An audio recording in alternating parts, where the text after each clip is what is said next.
এক মিনিট এক সূত্র, জাবাদার বংশ করে দেব ধ্বংস।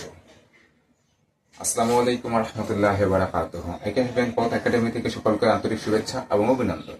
আজকে আমরা জাবাদার পুরোপুরি ক্লাসটা করব খুব মনোযোগ দিয়ে। আজকের ক্লাসটা যদি কেউ পরিপূর্ণভাবে মনোযোগ দিয়ে করে থাকে, আশা করি জাবাদার 99.9% জাবাদা আমরা কমপ্লিট করতে পারবো। এই জন্য আমি লিখে রাখছি, দেখেন, এক মিনিট একটি কৌশল ইজুকাল টু 99.99% জাবেদা সমাধান। জাস্ট আজকের ক্লাসটা, আজকের কথাগুলো যদি কেউ মনোযোগ দিয়ে শুনে থাকে, সেই জাবেদা পিএইচডি করতে পারবে।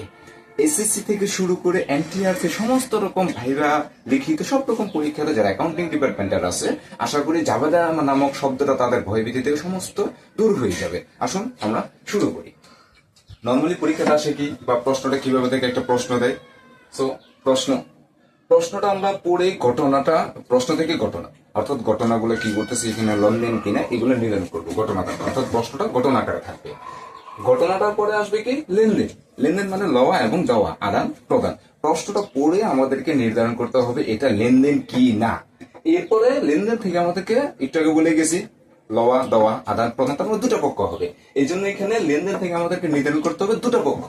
দুইটা পক্ষ আমরা হিসাব ইয়ার করে আছে, কোন হিসাব? দুইটা পক্ষ, আয় হিসাব, ব্যয় হিসাব।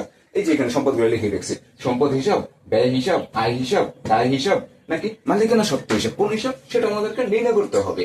এরপরে এই সম্পদগুলো যদি বাড়ে, সম্পদ বৃদ্ধি পেলে ডেবিট, সম্পদ হ্রাস পেলে ক্রেডিট, ব্যয় বৃদ্ধি পেলে ডেবিট, ব্যয় হ্রাস পেলে ক্রেডিট, আয় বৃদ্ধি পেলে ক্রেডিট, আয় হ্রাস পেলে ডেবিট, দায় বৃদ্ধি পেলে ক্রেডিট, দায় হ্রাস পেলে ডেবিট, মালিকানা বা অনার ইকুইটি বৃদ্ধি পেলে ডেবিট, হ্রাস পেলে ক্রেডিট।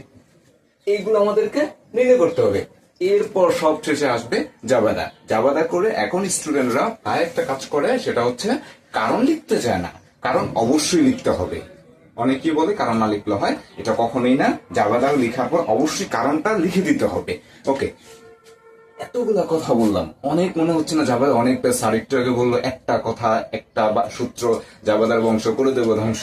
তাহলে স্যার এতগুলা কথা বলো, ওকে ফাইন, এতগুলা কথা সব শেষে আস্তে আস্তে আমরা যাবো, জাস্ট একটা সূত্র মনে রাখলে হয়ে যাবে। এরপর দেখেন, এই কথাগুলা থেকে আমরা শুধু একটা কথা মাথায় রাখবো, যা আসে ডেবিট, যা চলে যায় ক্রেডিট।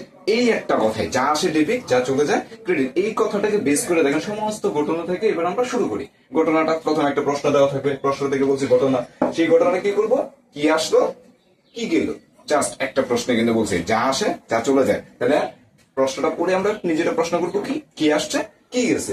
এটা থেকে আমরা পাবো কি, দুটা হিসাব খাত পাবো।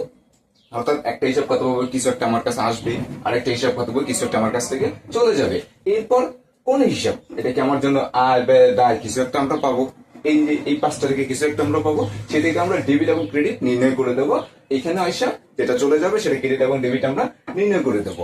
এবার আসেন আমরা যদি প্র্যাকটিক্যাল একটা দুইটা তিনটা উদাহরণ দেখি, তাহলে আশা করি এর চেয়ে ভালো সমাধান হয়ে যাবে। আসুন এবার উদাহরণ দেওয়া শুরু করি।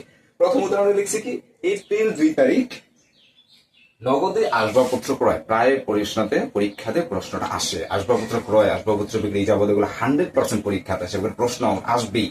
তাহলে নগদে আসবাবপত্র ক্রয়।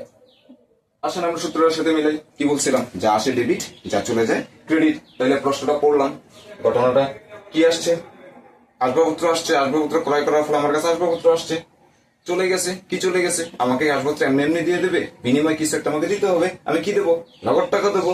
সো যা আসে ডেবিট, আমাদের সূত্র কি, যা আসে ডেবিট, আসবাবপত্র হিসাব ডেবিট, আর ক্রেডিট কি হবে, নগদ টাকা চলে গেছে, সো নগদের হিসাব ক্রেডিট। বিষয়টা ক্লিয়ার? তাহলে আসবাবপত্র হিসাব এপ্রিল 2 তারিখে আসবাবপত্র ক্রয় 40,000 টাকা, জাবাদ হবে আসবাবপত্র ডেবিট, নগদান হিসাব ক্রেডিট 40,000 টাকা।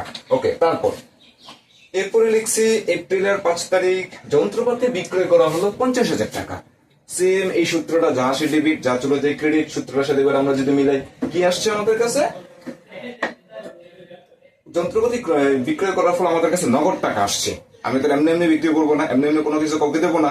সো আমার কাছে নগদ টাকা আসবে, আমার কাছ থেকে কি চলে যাবে, যন্ত্রপাতি যদি বিক্রি করছি, সো আমার কাছ থেকে যন্ত্রপাতি চলে যাবে, সেই জন্য নগদান হিসাব ডেবিট, যন্ত্রপাতি হিসাব ক্রেডিট। এরপরে দেখেন আমি একটু ভিন্ন রকম রাখছি যাতে একটু বুঝতে আপনাদের সুবিধা হয়। লাস্ট একটা জাবাদ আমরা করব, যে কর্মচারী ইসমাইল ইবনে ইব্রাহিম খলিলকে 25,000 টাকা বেতন দেওয়া হলো। এইখানে খেয়াল করেন, আমরা ঘটনাটা পড়লাম, প্রশ্ন করবো কি আসছে কি গেছে, কি গেছে এটা খুব ইজিলি আমরা পেয়ে যাবো, যেহেতু বেতন দিচ্ছি 25,000 টাকা, আমার কাছ থেকে 25,000 টাকা চলে গেল, এটা আমরা বুঝলাম। কিন্তু আমার কাছে কি আসছে, ইসমাইলকে 25,000 টাকা বেতন দেওয়ার ফলে আমার কাছ থেকে 25,000 টাকা চলে গেছে, কিন্তু কিছু আসে নাই। সেই জন্য আমরা এখন প্রশ্নটা করব যে কেন গেছে। এই যে এখানে লিখে রাখছে, এগুলো তো লিখে রাখছে যে কেন গেছে আমার কাছ থেকে, যে আমি ইসমাইলকে বেতনটা দিয়ে দিয়েছি, কেন গেছে, বেতন দিছি সেই জন্য, কারণ একটা মাস তাকে আমি কাজ করাইছি। এখন কি সে কি ফ্রি আমার এখানে কাজ করবে? বিনিময়ে কিছু একটা দিতে হবে। তাহলে আমি ওরা টাকা যে 25,000 দিছি, কেন দিছি? বেতন বাবদ দিছি। সেই জন্য লিখবো বেতন হিসাব ডেবিট, নগদান হিসাব ক্রেডিট। আশা করি বিষয়গুলা বুঝাতে পারছি। আর এইভাবে যদি আমরা সবগুলা প্রত্যেকটা জাবাদাকে এইভাবে করে চিন্তা করতে হবে, প্রশ্নটা পড়ে সর্বপ্রথম চিন্তা করতে হবে টাকা আসছে না টাকা গেছে, অর্থাৎ কিছু একটা আমার কাছে আসবে, কিছু একটা আমার কাছে চলে যাবে। যদি আমরা এই কথাটা মাথায় রাখতে পারি, 99.99% জাবাদা আমরা খুব ইজিলি, সুন্দরভাবে, নির্ভুলভাবে সমাধান করতে পারবো। আশা করি আজকের ক্লাসটা আমি বোঝাতে পারছি। যদি কেউ তারপর না বুঝে থাকে, কমেন্টে আমাকে অবশ্যই প্রশ্নগুলো আরো ডিটেলসে বলা যাবে। ওকে, সবাই ভালো থাকেন, ধন্যবাদ।